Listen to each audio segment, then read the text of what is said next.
Germany nursing ജോലി എന്ന് പറയണത് നാട്ടിലെ പോലെ തന്നെയാണോ? അതോ അവിടെ എക്സ്ട്രാ ആയിട്ട് എന്തെങ്കിലും ചെയ്യാനുണ്ടോ? നമ്മൾ എക്സ്ട്രാ എന്തെങ്കിലും കോഴ്സ് ചെയ്യാനുണ്ടോ? ഓഹ്, ഇതിപ്പോൾ ആകെ കൺഫ്യൂഷനായല്ലോ. ഇതിപ്പോൾ ആരോടാന്ന് ചോദിക്കുക. ഇതില്ലാതെ ഇവിടെ ജോലി ചെയ്യാൻ പറ്റില്ലേ? അയ്യോ, ഇനിയിപ്പോൾ എന്നാ ചെയ്യും? Hi, welcome to mister and missus ഫയനോക്കിസ് അറ്റ് യൂറോപ്പ്. അപ്പോൾ ഞാൻ ഇതിനു മുമ്പ് ഓൺ വോയിസിൽ ചെറിയ വീഡിയോസൊക്കെ ചെയ്തിട്ടുണ്ട്. അപ്പോൾ ഞാൻ ലോങ് വീഡിയോസിൽ ചെയ്തിരിക്കുന്നത് ഞങ്ങൾ എന്തെങ്കിലും സെലിബ്രേറ്റ് ചെയ്യുന്നത്, അങ്ങനെ ഞങ്ങളുടെ പേഴ്സണൽ ലൈഫിലെ കാര്യങ്ങളാണ് കേട്ടോ. അപ്പോൾ ഞാൻ എൻ്റെ ജർമ്മനിയിൽ നേഴ്സായിട്ട് വർക്ക് ചെയ്തിട്ടുള്ള എൻ്റെ ചെറിയൊരു എക്സ്പീരിയൻസ് നിങ്ങളായിട്ട് ഷെയർ ചെയ്യാമെന്ന് വിചാരിച്ചു.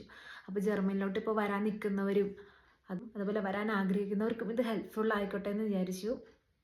ഒത്തിരി പേർക്കുള്ളൊരു ഡൗട്ടാണ് നഴ്സിംഗ് ജോബ് ജർമ്മനിയിൽ എങ്ങനെയാണ്, ഇവിടുത്തെ ബേസിക് കെയർ എങ്ങനെയാണ് ചെയ്യേണ്ടത്, അങ്ങനെ ഒത്തിരി പേർക്ക് ഒത്തിരി ഡൗട്ടുകളുണ്ട്.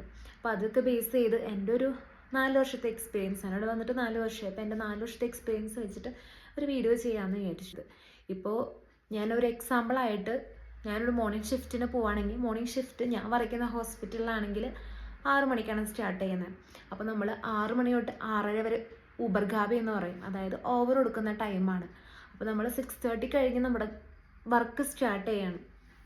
നമ്മൾ ആദ്യം തന്നെ പേഷ്യൻസിൻ്റെ നമ്മൾ വൈറ്റൽസൊക്കെ നോക്കണം. നമ്മൾ വൈറ്റൽസൊക്കെ നോക്കിക്കഴിഞ്ഞാൽ പേഷ്യൻറ്റിനെ വാഷും ചെയ്യണം. അപ്പോൾ ചില പേഷ്യൻസ് എന്ന് പറഞ്ഞാൽ ഒട്ടും ഹെൽപ്പ് ചെയ്യാത്ത പേഷ്യൻസ് ആയിരിക്കും. ഫുള്ളി ബെഡ് റിഡൻ ആയിട്ടുള്ള പേഷ്യൻസ് ആണെങ്കിൽ നമ്മുടെ കൂടെ ഒരു ഹെൽപ്പർ അല്ലെങ്കിൽ നമ്മുടെ കൂടെ ഒരു സ്റ്റുഡൻ്റ് ഉണ്ടാവും. നമ്മൾ അവരുടെ സഹായത്തോടെ ആയിരിക്കും പേഷ്യൻറ്റിനെ നമ്മൾ വാഷും ചെയ്യണത്, കെയറിങ് ഒക്കെ ചെയ്തുകൊണ്ടുന്നത്.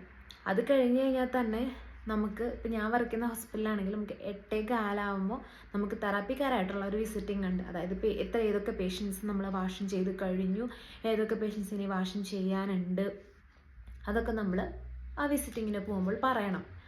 അപ്പം ചിലപ്പോൾ നമ്മുടെ കൂടെയുള്ള കൊളീഗ്, സ്റ്റുഡൻ്റ് ആയിക്കോട്ടെ ഹെൽപ്പർ ആയിക്കോട്ടെ, അപ്പോൾ അവർ ഏതൊക്കെ പേഷ്യൻറ്റിനെ വാഷും ചെയ്തു എന്നുള്ളത് നമ്മൾ ആ കൊളീഗിനോട് ചോദിച്ചിട്ട് വേണം നമ്മൾ ഈ വിസിറ്റിങ്ങിന് പോകാനായിട്ട്. അത് കഴിഞ്ഞാൽ ചിലപ്പോൾ ഇതിനിടയിൽ ചില പേഷ്യൻസിന് ചിലപ്പോൾ MRIക്ക് കൊണ്ടുപോകാനുണ്ടാവും, അല്ലെങ്കിൽ CT ഉണ്ടാവും, അല്ലെങ്കിൽ എക്സ്റേ ഉണ്ടാവും. ഇതൊക്കെ നമ്മുടെ മെമ്മറിയിൽ നമ്മൾ വെച്ചിട്ട് വേണം നമ്മൾ വർക്ക് ചെയ്യാനായിട്ട്. ഇതെല്ലാം കഴിഞ്ഞ് 9 മണിയാകുമ്പോൾ നമുക്ക് ഡോക്ടേഴ്സായിട്ടുള്ള വിസിറ്റിംഗ് ഉണ്ട്. ആ ഡോക്ടേഴ്സിൻ്റെ വിസിറ്റിങ്ങിന് പോകുന്നതിന് മുമ്പ് നമ്മൾ നമ്മുടെ ഏരിയയിലെ പേഷ്യൻസ് നമ്മൾ വാഷ് ചെയ്ത് തീർക്കണം. അപ്പോൾ 9 മണിക്ക് നമ്മൾ ഡോക്ടറെ അടുത്ത് പോകുമ്പോൾ ഏതൊക്കെ പേഷ്യൻറ്റിന് ഇപ്പോൾ പ്രഷർ നോർമലായിരുന്നോ, അല്ലെങ്കിൽ പൾസ് എങ്ങനെയായിരുന്നു, അല്ലെങ്കിൽ ടെമ്പറേച്ചർ ഉണ്ടായിരുന്നു, അപ്പോൾ ഇന്ന് രാവിലെ നമ്മൾ പേഷ്യൻ്റ് കെയർ ചെയ്തപ്പോൾ പേഷ്യൻറ്റിൻ്റെ കണ്ടീഷൻ എങ്ങനെയായിരുന്നു, പേഷ്യൻ്റ് കോപ്പറേറ്റീവായിട്ടാണോ നമ്മളോട് ബിഹേവ് ചെയ്തത്, പേഷ്യൻ്റ് അല്ലെങ്കിൽ വേറെ എന്തെങ്കിലും ബുദ്ധിമുട്ടുകൾ പറഞ്ഞിരുന്നോ, അതെല്ലാം നമ്മൾ ഈ വിസിറ്റിങ്ങിന് പോകുമ്പോൾ എല്ലാ പേഷ്യൻറ്റിനും, നമുക്കിപ്പോൾ ഒരു ഏരിയയിൽ നമുക്കൊരു 10 പേഷ്യൻ്റ് വന്നിട്ടുണ്ടെങ്കിൽ ആ 10 പേഷ്യൻറ്റിനെ കുറിച്ചും നമ്മൾ ഡീറ്റെയിൽ ആയിട്ട് എല്ലാ കാര്യങ്ങളും ഡോക്ടറെ അടുത്ത് എക്സ്പ്ലെയിൻ ചെയ്ത് പറയണം. അത് കഴിയുമ്പോൾ ഡോക്ടർ ചിലപ്പോൾ പുതിയ മരുന്നുകൾ എൻ്റർ ചെയ്യും, അതുപോലെ ചില മരുന്നുകൾ പോസ് ചെയ്യും, അങ്ങനെ പല പല ചേഞ്ചസ് വരുത്തും. അപ്പോൾ അതനുസരിച്ച് അതെല്ലാം നമ്മൾ ഡോക്യുമെൻ്റ് ചെയ്ത് വെക്കണം. അത് കഴിഞ്ഞ് നമുക്ക് ഇതിനിടയ്ക്ക് ഇപ്പോൾ ഒരു ഡൗട്ട് വന്നു, നമുക്ക് ആ ടൈമിൽ ഫോൺ യൂസ് ചെയ്യാനുള്ള ഗ്യാപ്പ് ഉണ്ടാവില്ല. നോർമലി നമുക്ക് ഹാഫ് ആൻ അവറാണ് ബ്രേക്ക് ഉള്ളത്. ഈ ഹാഫ് ആൻ അവറിലാണ് നമ്മൾ കോൾ ചെയ്യുന്നത്, അല്ലെങ്കിൽ നമ്മൾ ഫോൺ എടുക്കുന്നത്, നമ്മൾ ഫുഡ് കഴിക്കുന്നതൊക്കെ ഹാഫ് ആൻ അവറിലെ ബ്രേക്കിലാണ്. പിന്നെ നമ്മൾ പേഷ്യൻസിന് 8 മണിക്ക് അല്ലെങ്കിൽ 9 മണി ആ ടൈം പീരീഡിലാണ്, 8 മണി തൊട്ട് ബ്രേക്ക്ഫാസ്റ്റ് വന്നു തുടങ്ങും. അപ്പോൾ ബ്രേക്ക്ഫാസ്റ്റ് ഇപ്പോൾ ഞാൻ വർക്ക് ചെയ്യുന്ന വാർഡിലാണെങ്കിൽ ഫുഡ് സപ്ലൈ ചെയ്യാനായിട്ട് വേറെ സ്റ്റാഫ്മാരുണ്ട്. പക്ഷേ ചില പേഷ്യൻസ് ഇപ്പോൾ ബെഡ് റണ്ണൊക്കെ ആണെങ്കിൽ പേഷ്യൻസിനെ തന്നെ കഴിക്കാൻ പറ്റില്ല. അപ്പോൾ ഈ ഫുഡ് സപ്ലൈ ചെയ്യുന്നവർ പേഷ്യൻസിനെ ഫുഡ് കഴിക്കാൻ ഹെൽപ്പ് ചെയ്യും. പക്ഷേ ചിലപ്പോൾ 10 പേഷ്യൻസ് ഉള്ള ഒരു ഏരിയ ആണ്, അതിലൊരു 8 പേഷ്യൻസിനും ഹെൽപ്പ് വേണമെന്നുണ്ടെങ്കിൽ നമ്മളും കൂടെ അവരെ ഹെൽപ്പ് ചെയ്യേണ്ടി വരും. അപ്പം നമ്മുടെ ഈ പണികളുള്ളിൽ കൂടെ നമ്മൾ പേഷ്യൻസിന് ഫുഡും കൂടെ കൊടുക്കേണ്ടി വരും.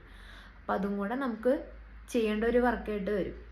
പിന്നെ നമുക്കിവിടെ ഇഞ്ചെക്ഷൻസ് ആയിട്ട് കൊടുക്കാൻ പറ്റുന്നത് നമുക്ക് ഹെപ്പാരിൻ അല്ലെങ്കിൽ ഇൻസുലിൻ പോലത്തെ സബ്കുട്ടീനിയസ് ആയിട്ടുള്ള ഇഞ്ചെക്ഷൻസ് മാത്രമാണ്.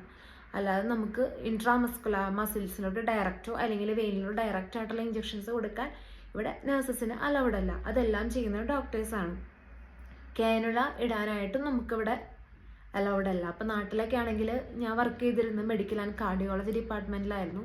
അപ്പോൾ അവിടേക്കെന്ന് പറഞ്ഞാൽ ഒരു അഡ്മിഷൻ വന്നു കഴിഞ്ഞാൽ നമ്മൾ വൈറ്റൽസ് എടുക്കുന്നതോടൊപ്പം തന്നെ നമ്മൾ കൈയോടെ തന്നെ പേഷ്യൻറ്റിനെ ക്യാനിലിടാറുണ്ട്. പക്ഷെ ഇവിടെ നമുക്ക് ക്യാനിലിടാനായിട്ട് അലൗഡ് അല്ല. ഇതെല്ലാം കഴിഞ്ഞ് വരുമ്പോഴേക്കും നമുക്ക് മിറ്റാഗേഴ്സിൻ്റെ ടൈമാവും, അതായത് ഉച്ചക്കത്തുള്ള ഭക്ഷണത്തിലുള്ള ടൈമാവും.